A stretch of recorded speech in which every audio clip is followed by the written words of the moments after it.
food security is a condition related to the ongoing availability of food. Concerns over food security have existed throughout history. There is evidence of granaries being in use over 10,000 years ago, with central authorities in civilizations including ancient China and ancient Egypt being known to release food from storage in times of famine. Yet it was only at the 1974 World Food Conference that the term food security was established as a formal concept.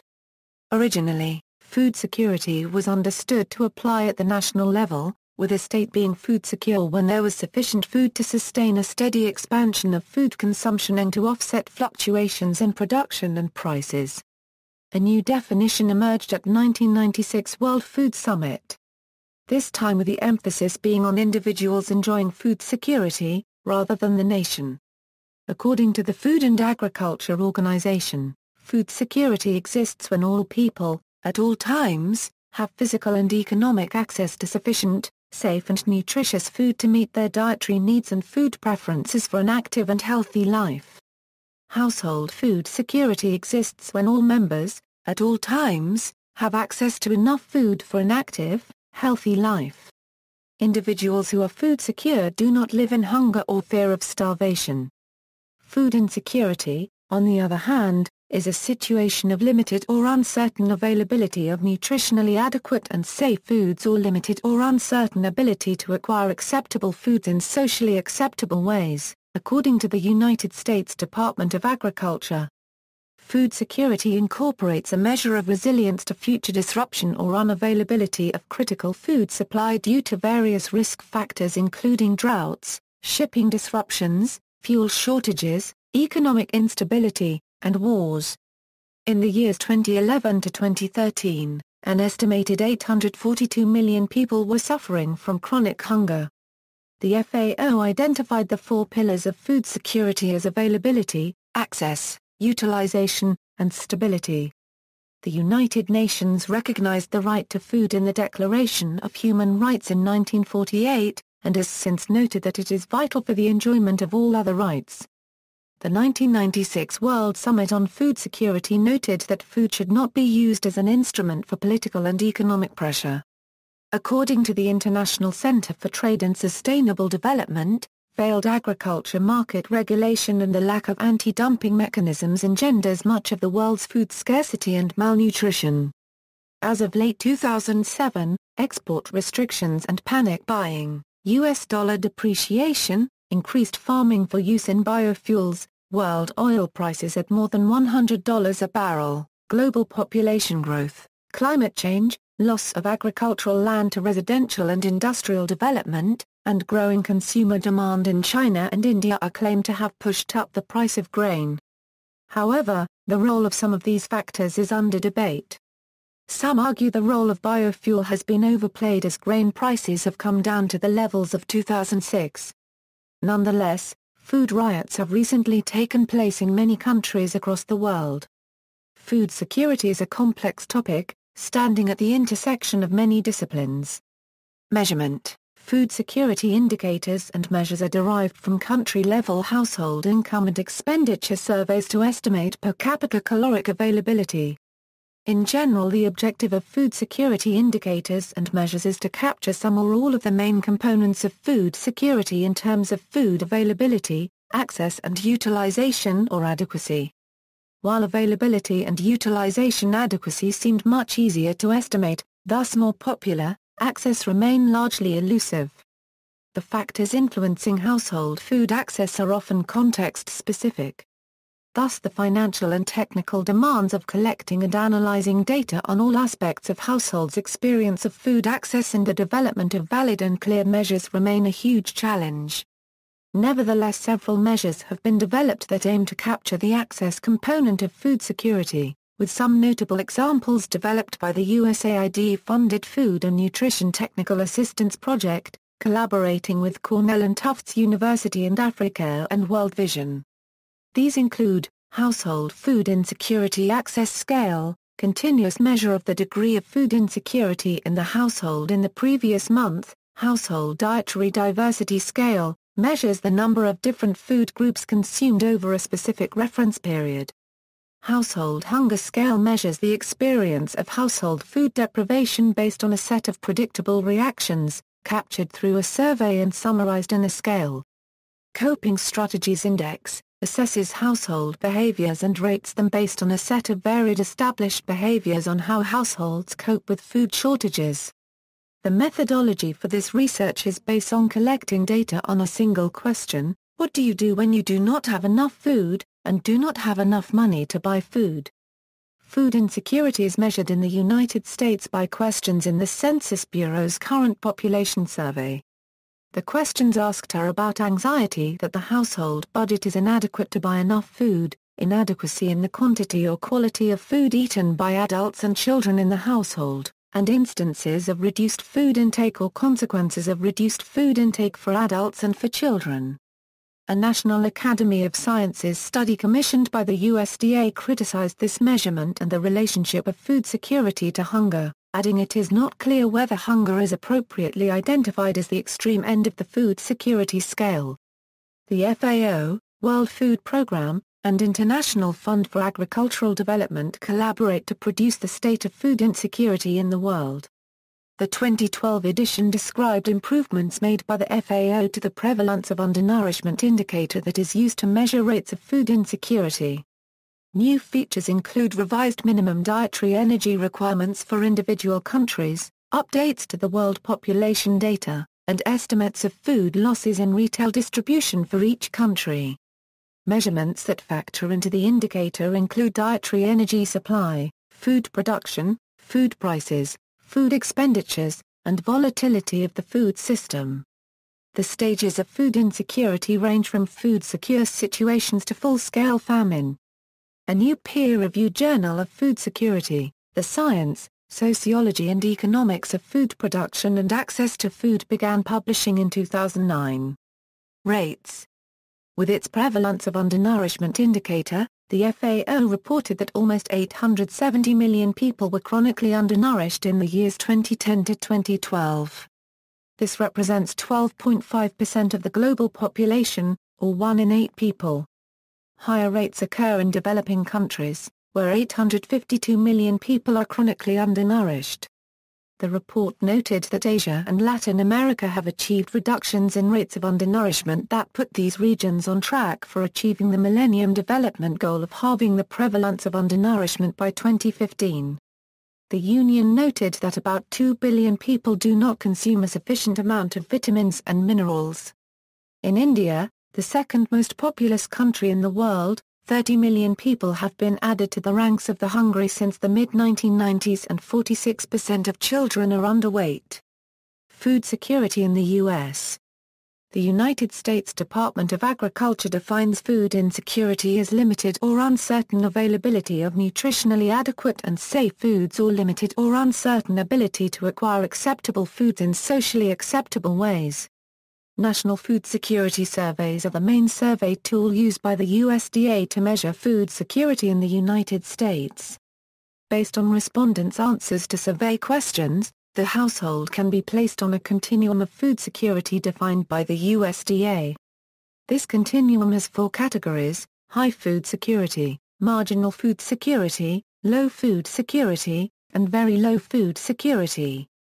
Economic Research Service Report No. 155 estimates that 14.5% of U.S. households were food insecure at some point in 2012. The prevalence of food insecurity has been relatively in the United States since the economic recession 2008. In 2012, 49.0 million people lived in food insecure households, 12.4 million adults lived in households with very low food security. 8.3 million children lived in food insecure households in which children, along with adults, were food insecure. 977,000 children lived in households in which one or more child experienced very low food security.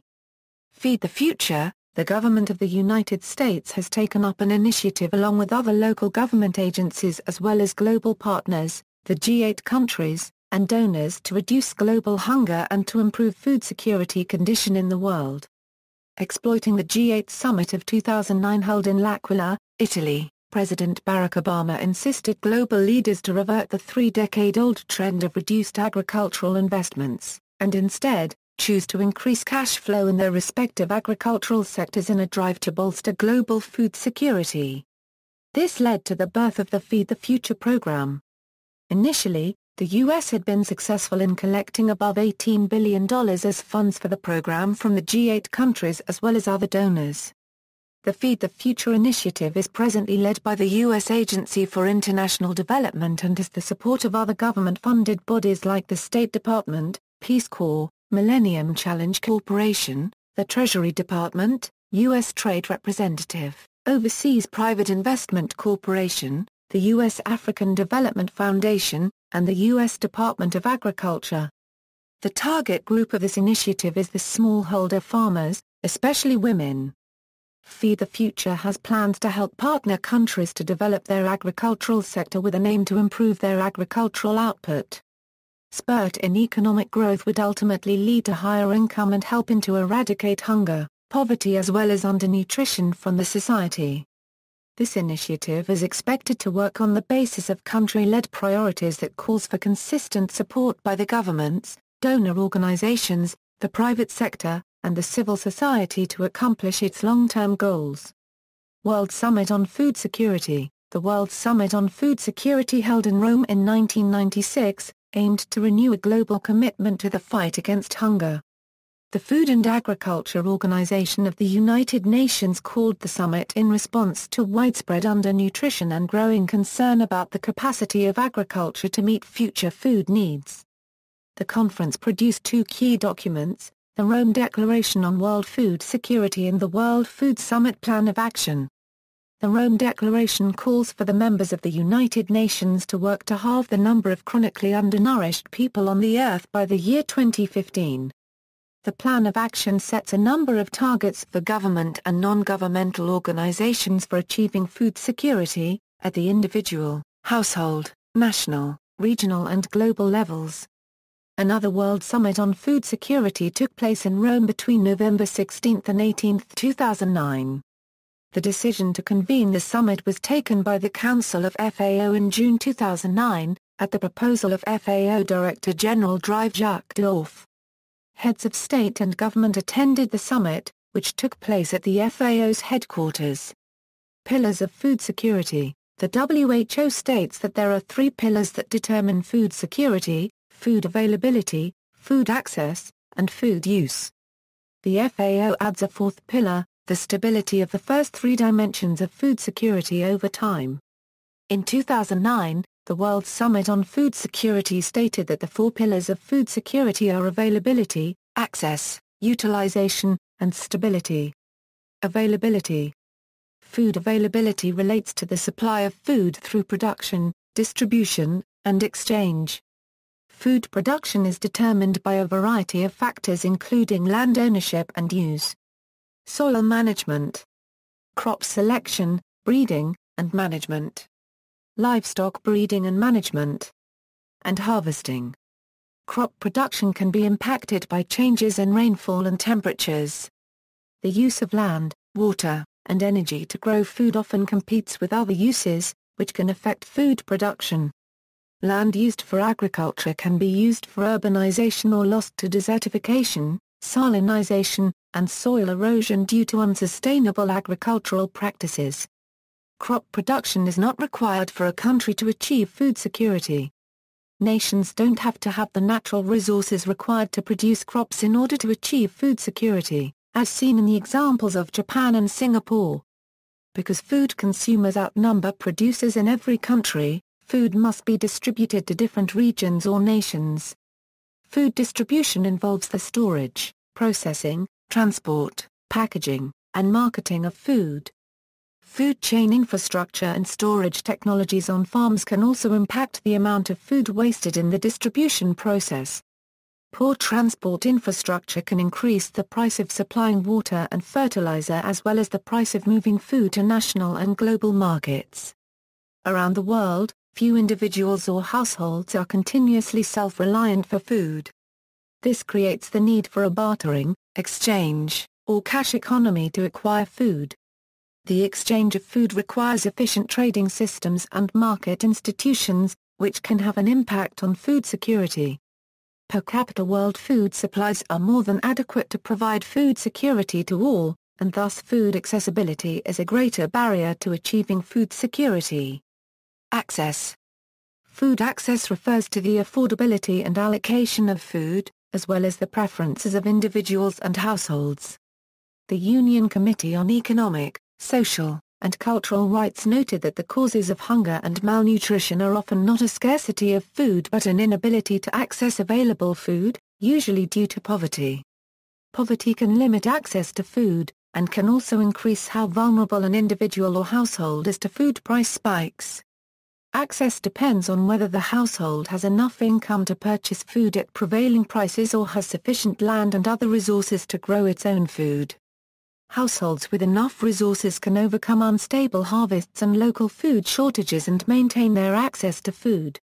There are two distinct types of access to food: direct access, in which a household produces food using human and material resources, and economic access, in which a household purchases food produced elsewhere. Location can affect access to food and which type of access a family will rely on. The assets of a household, including income, land, products of labor, inheritances, and gifts can determine a household's access to food. However, the ability to access to sufficient food may not lead to the purchase of food over other materials and services.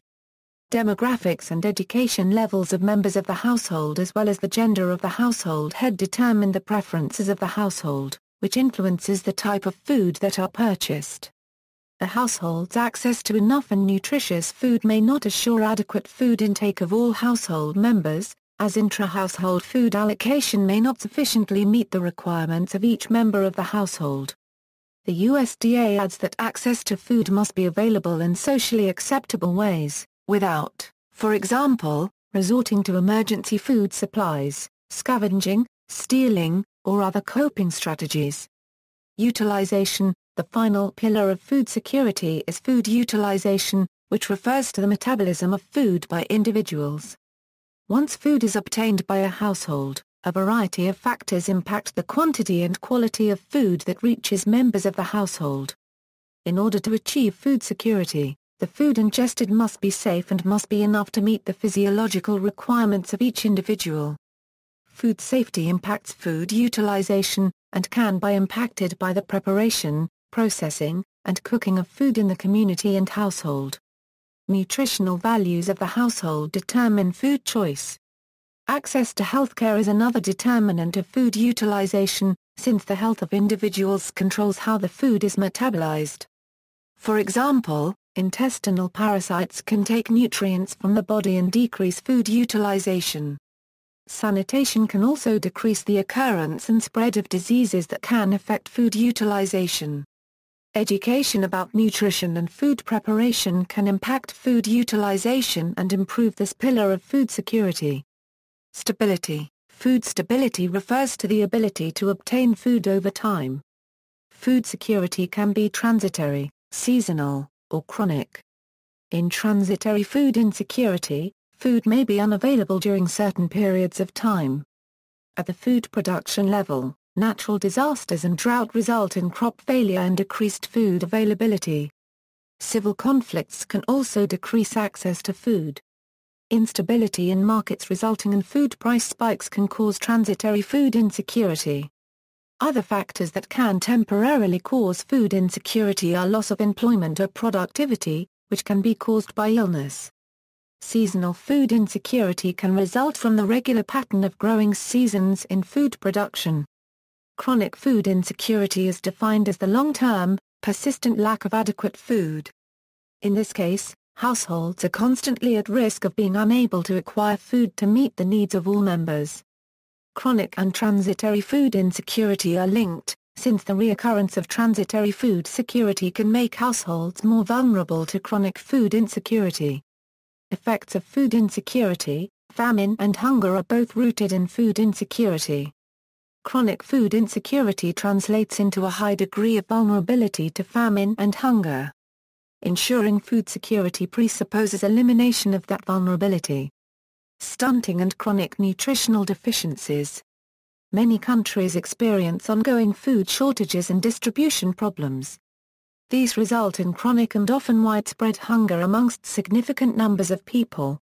Human populations can respond to chronic hunger and malnutrition by decreasing body size, known in medical terms as stunting or stunted growth. This process starts in utero if the mother is malnourished and continues through approximately the third year of life. It leads to higher infant and child mortality, but at rates far lower than during famines. Once stunting has occurred, improved nutritional intake after the age of about 2 years is unable to reverse the damage. Stunting itself can be viewed as a coping mechanism, bringing body size into alignment with the calories available during adulthood in the location where the child is born. Limiting body size is a way of adapting to low levels of energy adversely affects health in 3 ways: premature failure of vital organs during adulthood. For example, a 50-year-old individual might die of heart failure because her heart suffered structural defects during early development. Stunted individuals suffer a higher rate of disease and illness than those who have not undergone stunting. Severe malnutrition in early childhood often leads to defects in cognitive development. Challenges to achieving food security, global water crisis. Water deficits, which are already spurring heavy grain imports in numerous smaller countries, may soon do the same in larger countries, such as China or India. The water tables are falling in scores of countries due to widespread overpumping using powerful diesel and electric pumps. Other countries affected include Pakistan, Afghanistan, and Iran. This will eventually lead to water scarcity and cutbacks in grain harvest. Even with the overpumping of its aquifers, China is developing a grain deficit. When this happens, it will almost certainly drive grain prices upward. Most of the 3 billion people projected to be born worldwide by mid-century will be born in countries already experiencing water shortages. After China and India, there is a second tier of smaller countries with large water deficits: Afghanistan, Algeria, Egypt, Iran, Mexico, and Pakistan. 4 of these already import a large share of their grain. Only Pakistan remains self-sufficient. But with a population expanding by 4 million a year, it will likely soon turn to the world market for grain. Regionally, Sub-Saharan Africa has the largest number of water-stressed countries of any other place on the globe, and as of an estimated 800 million people who live in Africa, 300 million live in a water-stressed environment. It is estimated that by 2030, 75 million to 250 million people in Africa will be living in areas of high water stress, which will likely displace anywhere between 24 million and 700 million people as conditions become increasingly unlivable. Because the majority of Africa remains dependent on an agricultural lifestyle and 80% to 90% of all families in rural Africa rely upon producing their own food, water scarcity translates to a loss of food security. Multi-million-dollar investments beginning in the 1990s by the World Bank have reclaimed desert and turned the Ica Valley in Peru, one of the driest places on Earth, into the largest supplier of asparagus in the world. However, the constant irrigation has caused a rapid drop in the water table, in some places as much as 8 meters per year, one of the fastest rates of aquifer depletion in the world.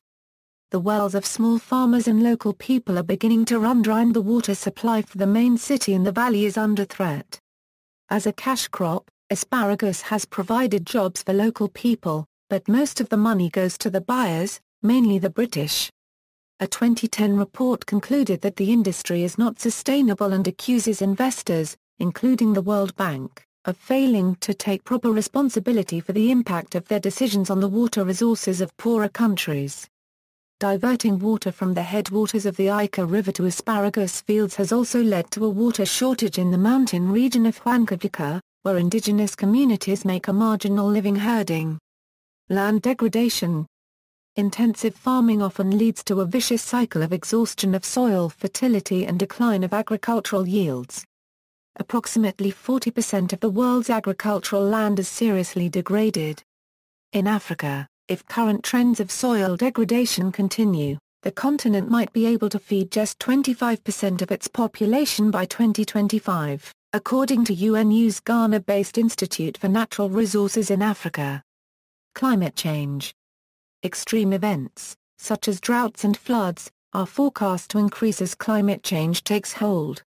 Ranging from overnight floods to gradually worsening droughts, these will have a range of impacts on the agricultural sector. By 2040, almost the entire Nile region, which once included large areas of irrigated agricultural land, is expected to become hot desert where cultivation is impossible due to water limitation. According to the Climate and Development Knowledge Network report Managing Climate Extremes and Disasters in the Agriculture Sectors, Lessons from the IPCC-SREX report, the impacts will include changing productivity and livelihood patterns, economic losses, and impacts on infrastructure, markets and food security. Food security in future will be linked to our ability to adapt agricultural systems to extreme events.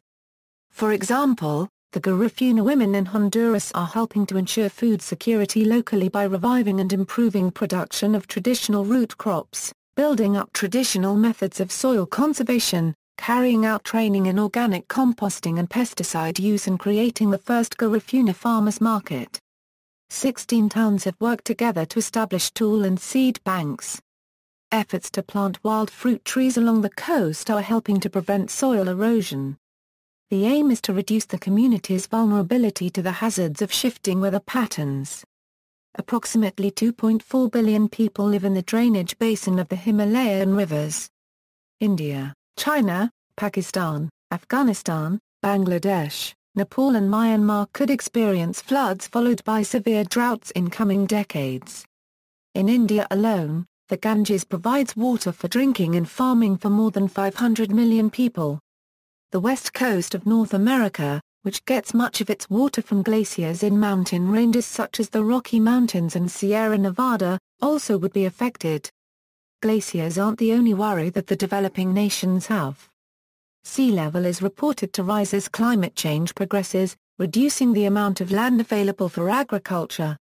In other parts of the world, a big effect will be low yields of grain according to the World Food Trade Model, specifically in the low-latitude regions where much of the developing world is located.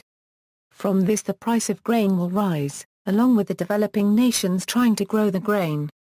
Due to this, every €2.5% price hike will increase the number of hungry people by 1%. Low crop yields are just one of the problems facing farmers in the low latitudes and tropical regions.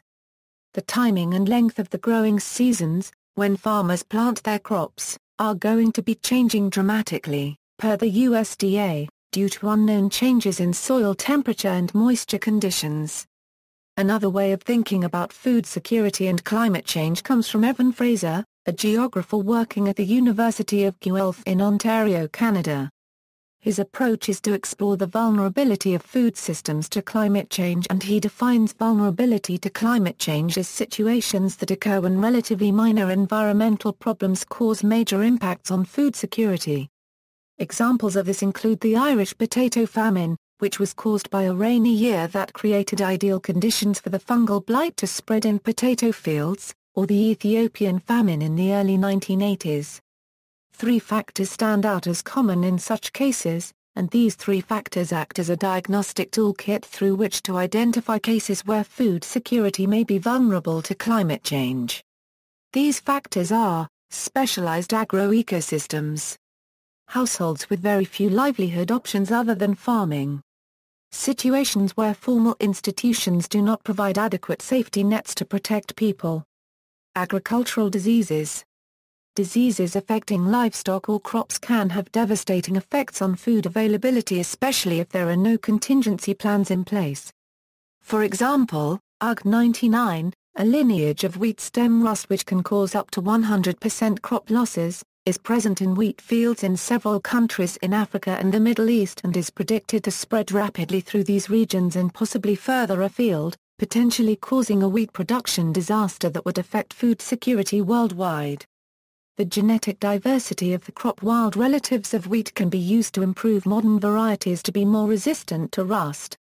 In their centers of origin, wild wheat plants are screened for resistance to rust, then their genetic information is studied, and finally wild plants and modern varieties are crossed through means of modern plant breeding in order to transfer the resistance genes from the wild plants to the modern varieties. Dictatorship and kleptocracy. Nobel Prize-winning economist Amartya Sen has observed that there is no such thing as an apolitical food problem. While drought and other naturally occurring events may trigger famine conditions, it is government action or inaction that determines its severity, and often even whether or not a famine will occur. The 20th century is full of examples of governments undermining the food security of their own nations, sometimes intentionally. When governments come to power by force or rigged elections, and not by way of fair and open elections, their base of support is often narrow and built upon cronyism and patronage. Under such conditions, the distribution of food within a country is a political issue. Governments in most countries give priority to urban areas, since that is where the most influential and powerful families and enterprises are usually located. The government often neglects subsistence farmers and rural areas in general. The more remote and underdeveloped the area, the less likely the government will be to effectively meet its needs. Many agrarian policies, especially the pricing of agricultural commodities, discriminate against rural areas. Governments often keep prices of basic grains at such artificially low levels that subsistence producers cannot accumulate enough capital to make investments to improve their production. Thus, they are effectively prevented from getting out of their precarious situation. Further, dictators and warlords have used food as a political weapon, rewarding their supporters while denying food supplies to areas that oppose their rule. Under such conditions, food becomes a currency with which to buy support, and famine becomes an effective weapon to be used against the opposition. Governments with strong tendencies towards kleptocracy can undermine food security even when harvests are good. When government monopolizes trade, farmers may find that they are free to grow cash crops for export, but under penalty of law only able to sell their crops to government buyers at prices far below the world market price. The government then is free to sell a crop on the world market at full price, pocketing the difference. This creates an artificial poverty trap from which even the most hard-working and motivated farmers may not escape. When the rule of law is absent, or private property is non-existent, farmers have little incentive to improve their productivity. If a farm becomes noticeably more productive than neighboring farms, it may become the target of individuals well connected to the government. Rather than risk being noticed and possibly losing their land, farmers may be content with the perceived safety of mediocrity. As pointed out by William Bernstein in his book The Birth of Plenty, individuals without property are susceptible to starvation, and it is much easier to bend the fearful and hungry to the will of the state. If a farmer's property can be arbitrarily threatened by the state, that power will inevitably be employed to intimidate those with divergent political and religious opinions. Food sovereignty. The approach known as food sovereignty views the business practices of multinational corporations as a form of neocolonialism. It contends that multinational corporations have the financial resources available to buy up the agricultural resources of impoverished nations, particularly in the tropics.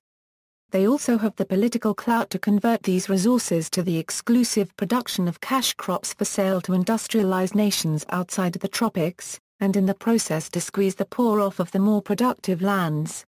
Under this view, subsistence farmers are left to cultivate only lands that are so marginal in terms of productivity as to be of no interest to the multinational corporations.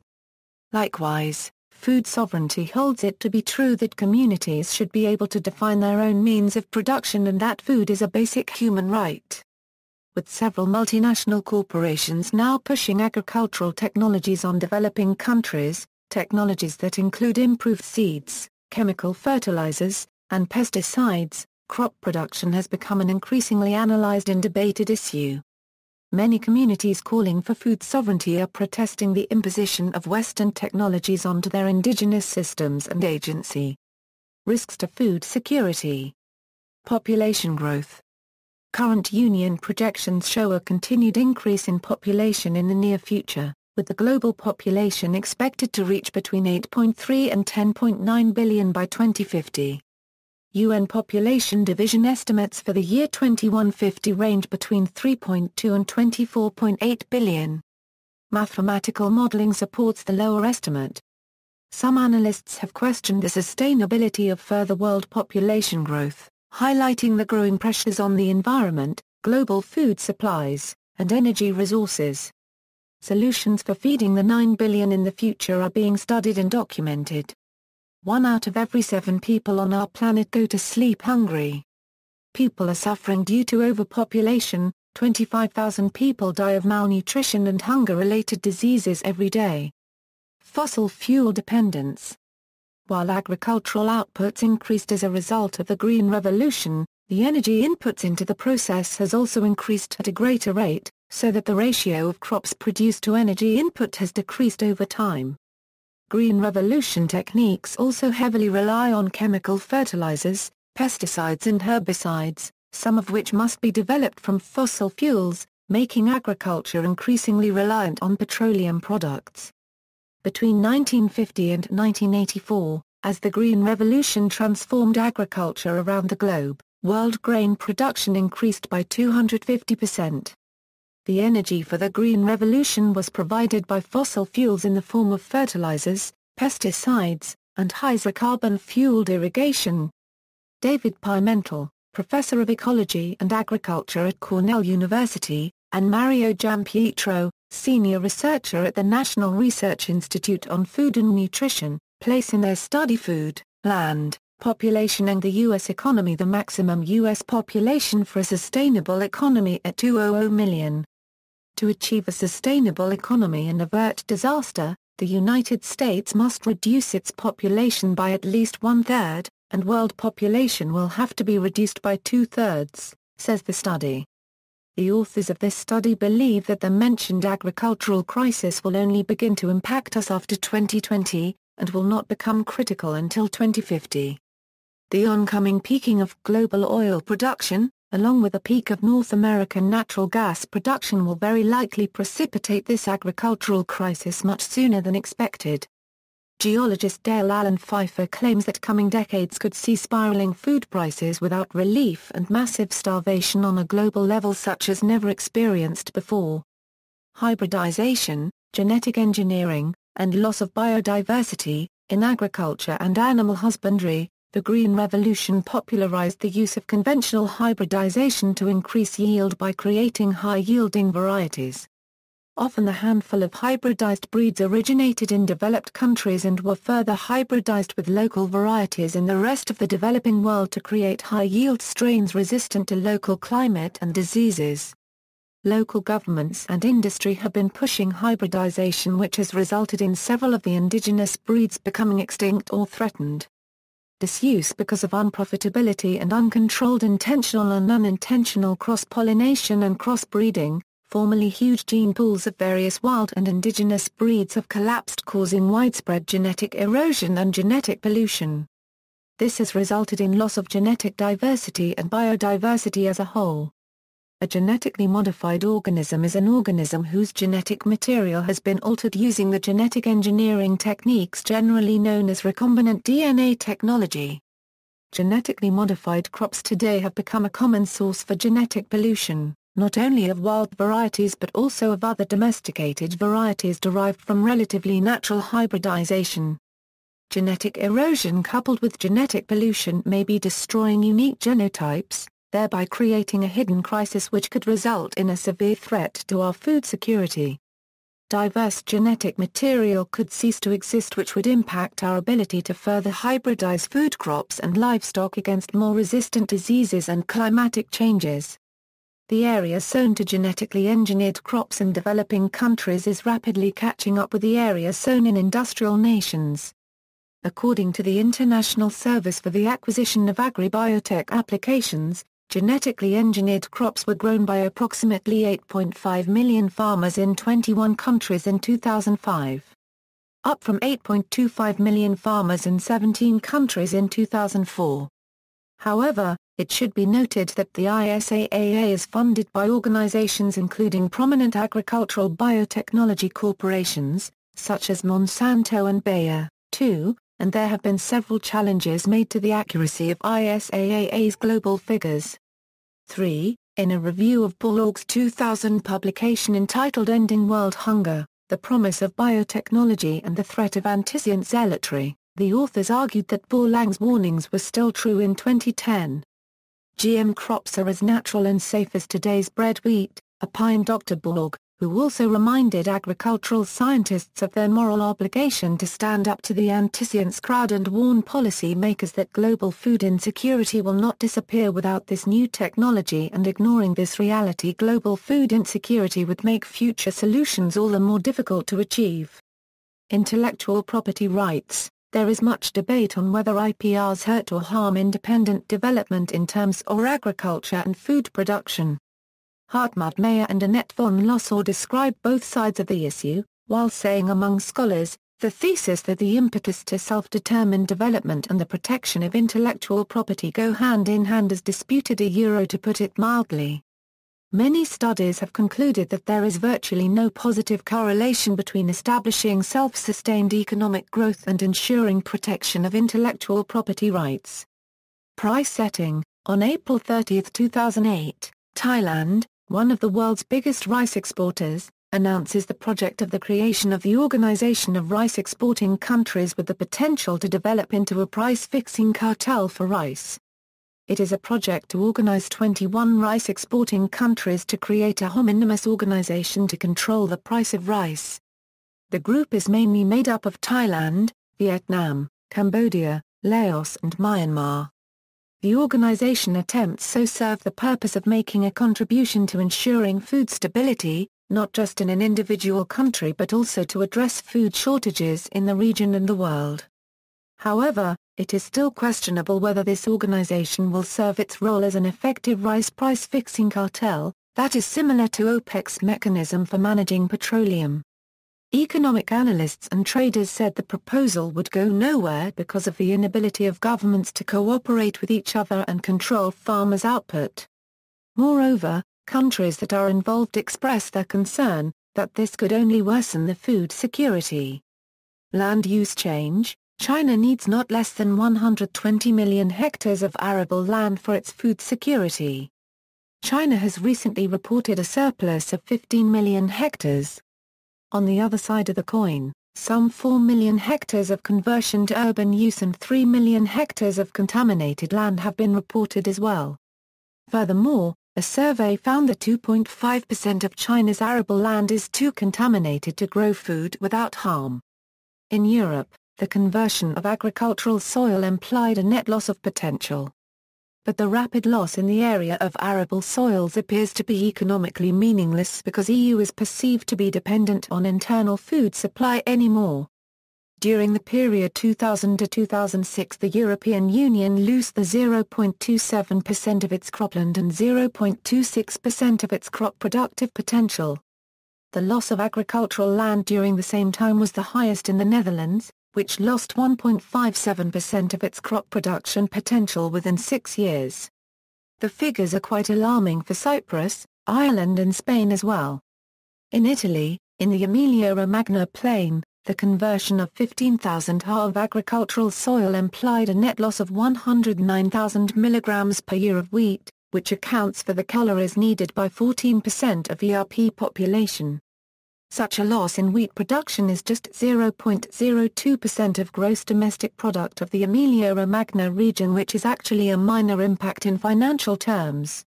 Additionally, the income from the new land use is often much higher than the one guaranteed by agriculture, as in the case of urbanization or extraction of raw materials. Children and food security. On April 29, 2008, a UNICEF UK report found that the world's poorest and most vulnerable children are being hit the hardest by the impact of climate change. The report, Our Climate, Our Children, Our Responsibility, The Implications of Climate Change for the World's Children, says that access to clean water and food supplies will become more difficult, particularly in Africa and Asia. By way of comparison, in one of the largest food-producing countries in the world, the United States, approximately 1 out of 6 people are food insecure, including 17 million children, according to the U.S. Department of Agriculture. A 2012 study in the Journal of Applied Research on Children found that rates of food security varied significantly by race, class and education. In both kindergarten and third grade, 8% of the children were classified as food insecure, but only 5% of white children were food insecure, while 12% and 15% of Black and Hispanic children were food insecure, respectively. In third grade, 13% of Black and 11% of Hispanic children are food insecure compared to 5% of white children. Gender and food security. Gender inequality both leads to and as a result of food insecurity. According to estimates, women and girls make up 60% of the world's chronically hungry, and little progress has been made in ensuring the equal right to food for women enshrined in the Convention on the Elimination of All Forms of Discrimination Against Women. Women face discrimination both in education and employment opportunities and within the household, where their bargaining power is lower. On the other hand, gender equality is described as instrumental to ending malnutrition and hunger. Women tend to be responsible for food preparation and childcare within the family and are more likely to spend their income on food and their children's needs. Women also play an important role in food production, processing, distribution and marketing. They often work as unpaid family workers, are involved in subsistence farming and represent about 43% of the agricultural labor force in developing countries, varying from 20% in Latin America to 50% in Eastern and Southeastern Asia and Sub-Saharan Africa. However, women face discrimination in access to land, credit, technologies, finance and other services. Empirical studies suggest that if women had the same access to productive resources as men, women could boost their yields by 20–30%, raising the overall agricultural outputs in developing countries by 2.5 to 4%. While those are rough estimates, the significant positive impact of closing the gender gap on agricultural productivity cannot be denied. The gendered aspects of food security are visible along the four pillars of food security: availability, access, utilization and stability, as defined by the Food and Agriculture Organization. Approaches. By the United Nations, the UN Millennium Development Goals are one of the initiatives aimed at achieving food security in the world. The first Millennium Development Goal states that the UN is to eradicate extreme hunger and poverty by 2015. Olivier de Schutter, the UN Special Rapporteur on the Right to Food, advocates for a multidimensional approach to food security challenges. This approach emphasizes the physical availability of food, the social, economic and physical access people have to food, and the nutrition, safety and cultural appropriateness or adequacy of food. By the Food and Agriculture Organization. The Food and Agriculture Organization of the United Nations stated in the State of Food Insecurity in the World 2003 that countries that have reduced hunger often had rapid economic growth, specifically in their agricultural sectors. These countries were also characterized as having slower population growth, lower HIV rates, and higher rankings in the Human Development Index. At that time, the FAO considered addressing agriculture and population growth vital to achieving food security. In the State of Food Insecurity in the World 2012, the FAO restated its focus on economic growth and agricultural growth to achieve food security and added a focus on the poor and on nutrition-sensitive growth. For example, economic growth should be used by governments to provide public services to benefit poor and hungry populations. The FAO also cited smallholders, including women, as groups that should be involved in agricultural growth to generate employment for the poor.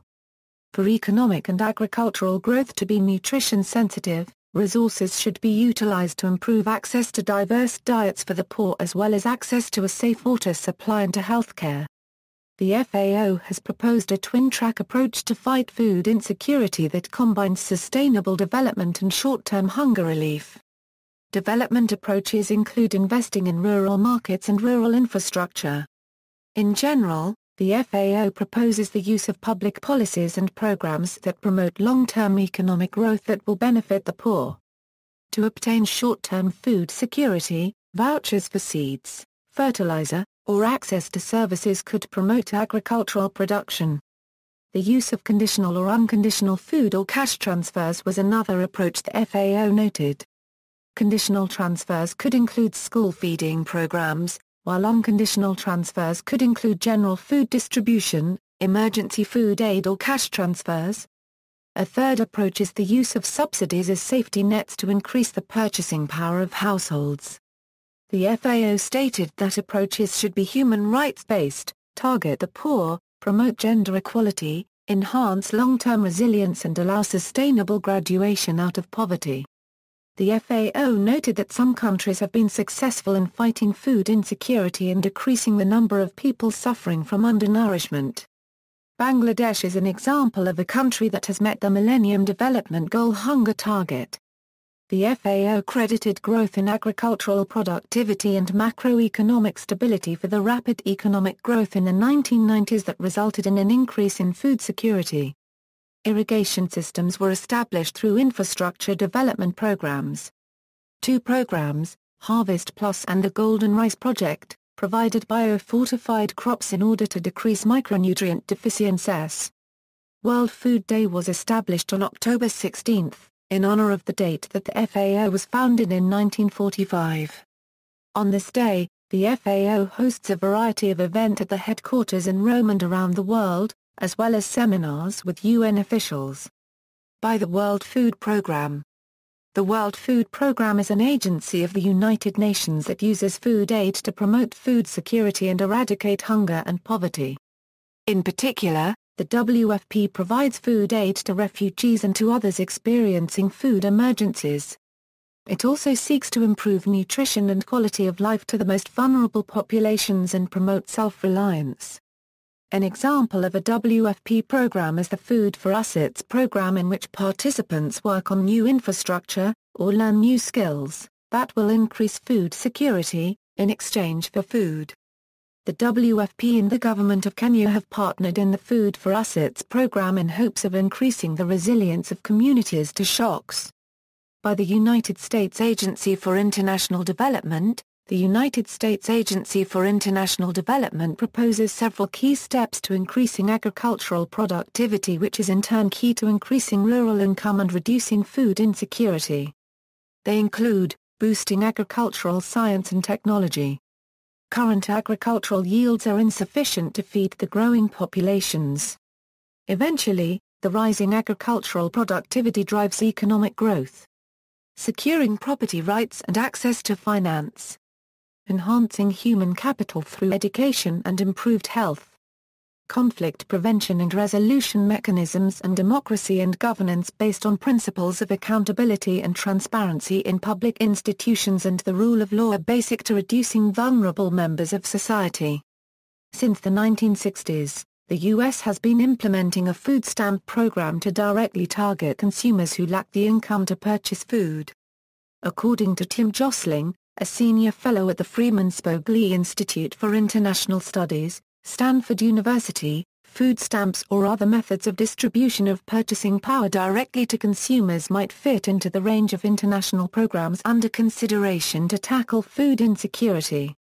Improving agricultural productivity to benefit the rural poor.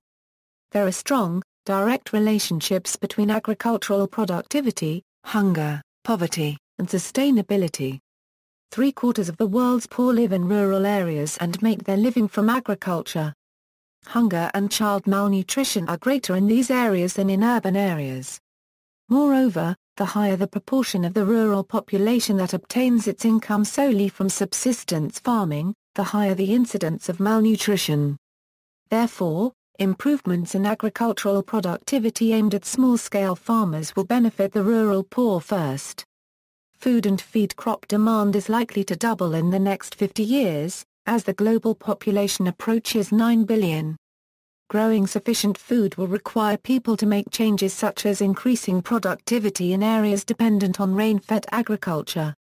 Improving soil fertility management. Expanding cropped areas. Investing in irrigation. Conducting agricultural trade between countries. And reducing gross food demand by influencing diets and reducing post-harvest losses. According to the Comprehensive Assessment of Water Management in Agriculture, a major study led by the International Water Management Institute, managing rainwater and soil moisture more effectively, and using supplemental and small-scale irrigation, hold the key to helping the greatest number of poor people. It has called for a new era of water investments and policies for upgrading rain-fed agriculture that would go beyond controlling field-level soil and water to bring new freshwater sources through better local management of rainfall and runoff. Increased agricultural productivity enables farmers to grow more food, which translates into better diets and, under market conditions that offer a level playing field, into higher farm incomes.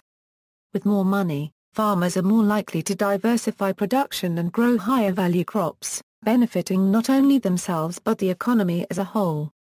Researchers suggest forming an alliance between the Emergency Food Program and community-supported agriculture, as some countries' food stamps cannot be used at farmers' markets and place where food is less processed and grown locally. The gathering of wild food plants appears to be an efficient alternative method of subsistence in tropical countries, which may play a role in poverty alleviation. See also: Organizations, 2020 Vision Initiative, Afrique Verte, Bill and Melinda Gates Foundation, Consultative Group on International Agricultural Research, Community Food Security Coalition, Famine Early Warning Systems Network, Food First, Global Crop Diversity Trust, Local Food Plus International Center for Trade and Sustainable Development, Rockefeller Foundation. References. Sources: Cox, P.G., S. Mac, G. C. Jahn, and ESMO 2001. Impact of Technologies on Food Security and Poverty Alleviation in Cambodia, Designing Research Processes PPA 677 Euro 684 in S. Peng and B. Hardy, eds. Rice Research for Food Security and Poverty Alleviation. Preceding the International Rice Research Conference, March 31, April 3, 2000, Los Baños, Philippines, International Rice Research Institute. 692 p. Singer, HWA Global View of Food Security. Agriculture plus Rural Development, 4, 3 Euro 6. Technical Center for Agricultural and Rural Development. Further reading: Biotechnology, Agriculture, and Food Security in Southern Africa, edited by Stephen Waramamo and Klaus von Grebmer, Brown M.E., Funk C.C. Climate. Food Security under Climate Change. Science 319, 580 Euro 1 doi, 10.1126/Science 1154102. PMIDA 18239116a. Lobel D.B., Burke M.B., Tebal D.C., Mastrandria M.D., Falcon W.P., Naylor R.L. Prioritizing Climate Change Adaptation Needs for Food Security in 2030. Science 319, 607 Euro 10 doi, 10.1126/Science 1152339. PMIDA 18239122 Introduction to the Basic Concepts of Food Security ECFAO Food Security Program Practical Guide Series, The Environmental Food Crisis, a study done by the UN on feeding the world population, climate change, impact on agriculture and costs of adaptation, a report by the International Food Policy Research Institute that presents research results that quantify the impacts of climate change, assesses the consequences for food security, and estimates the investments that would offset the negative consequences for human well-being. Mosley, W.G. and B.I. Logan. 2005. Food Security. In, Wisner, B., C. Tillman and Achitiga. Toward a New Map of Africa. London, Earthscan Publications. PPA 133 Euro 152. Food Security Communications Toolkit from the Food and Agriculture Organization of the UN, Nord, Mark. Struggling to Feed the Family, What Does It Mean to Be Food Insecure? Food Insecurity, a special issue on the topic by the Journal of Applied Research on Children. Achieving Food and Nutrition Security, Actions to Meet the Global Challenge. A training course reader by Invent. External links: FAO Food Security Statistics, World Summit on Food Security 2009, U.S. Government Feed the Future Program, the World Food Summit 1996, the Global Food Security and Nutrition Forum, Food Security e-learning courses from FAO, e-learning about right to food, food security in India, Bangladesh and Nepal, global food security threatened by corporate land grabs in poor countries. A video report by Democracy Now! Video, Food Security and its Impact on International Development and HIV Reduction. A Woodrow Wilson Center event featuring Jordan Day, UNFP. William Noble, Africa. And Sunny Ether Kadarila, IFPRI, CSRL, Iowa State's Cooperative Aid Program, Can China Feed Itself? A System for Evaluation of Policy Options. Food Security Communications Toolkit from FAO, Food Security, Center for Global Studies at the University of Illinois.